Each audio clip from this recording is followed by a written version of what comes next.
আজকে আমরা আপনাদের সামনে আপনাদের সঙ্গে মতবিনিময় করতে আসছি। আমি এখানে রাজনীতিক বক্তব্যটা আসলে ওইভাবে দেব না।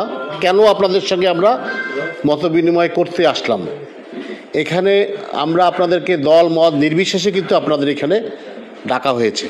আমাদের দলের বাইরেও আরও অনেক লোক আসছে এইখানে আসলে আমরা একটা নির্বাচনের দ্বার প্রান্তে এসে গেছি।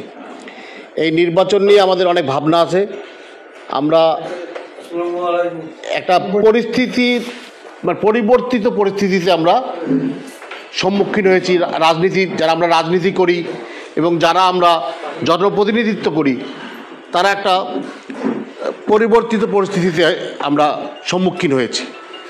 একটা দেশকে দীর্ঘদিন ধরে একটা দেশ শাসন হচ্ছিল, সেই শাসন ব্যবস্থার মধ্যে ত্রুটি কী ছিল না ছিল আপনারা সবাই জানেন।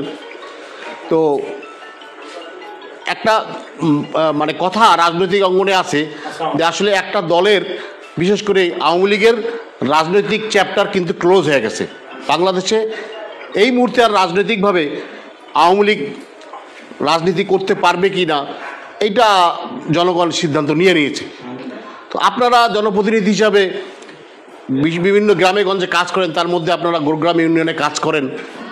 আমরা আপনাদেরকে বলতে চাই, পরিবর্তিত রাজনীতিতে গোটা বাংলাদেশ যেমন পরিবর্তন হয়েছে, নীলফামারীতে পরিবর্তনটা অনেক বেশি। নীলফামারীতে যাদের নেতৃত্বে রাজনীতি চলছিল, যে বয়োজ্যেষ্ঠ মানুষগুলো দীর্ঘদিন ধরে স্বাধীনতার পর ওই সমস্ত মানুষের হাতে রাজনীতি ছিল। এখন অনেক মানুষ মৃত্যুবরণ করেছে, অনেক মানুষ রাজনীতিতে নিষ্ক্রিয় হয়ে গেছে, অনেক মানুষ রাজনীতি ছেড়ে পালায় গেছে। তো এখন রাজনীতির নেতৃত্ব আসছে আসলে আমাদের সমবয়সী বাচ্চু ভাইদের মতো সমবয়সী যারা, তাদের হাতে নেতৃত্ব আসছে। তো আপনারা যেভাবে আপনাদের রাজনীতিটাকে একটা নেতাকে মেনে আপনারা চলতেন, অনেক নেতাকে এখানে তার নেতা হিসাবে আপনারা মেনে আপনারা রাজনীতিগুলো করছিলেন। আপনার গ্রাম পর্যায়ের যে নির্বাচন, গ্রাম পর্যায়ের যে রাজনীতি, সেটা আপনারা করতেছিলেন। তো আমরা আপনাদেরকে বলতে চাই যে আগামী দিনের বিএনপির রাজনীতি বা আগামী দিনের নীলফামারীর রাজনীতিতে আমাদের মতো লোকগুলো নেতৃত্ব দিবে, এবং আপনারা সেই মানুষগুলোর সঙ্গে আমাদের একটা সম্পর্ক তৈরি হওয়া উচিত। সেজন্যই আপনাদের সঙ্গে আজকে আমাদের মতবিনিময়।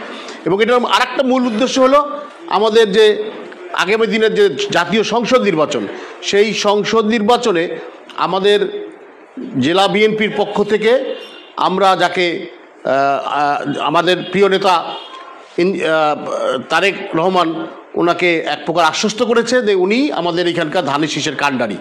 তো এই ধানের শীষের কাণ্ডারি হিসাবে আপনারা নিজ নিজ স্থান থেকে, নিজ ইয়া থেকে আপনারা আমাদেরকে এই ভোটে আমাদের সঙ্গে থাকবেন, এটাই আপনাদের সঙ্গে আমাদের আশাবাদ করছি।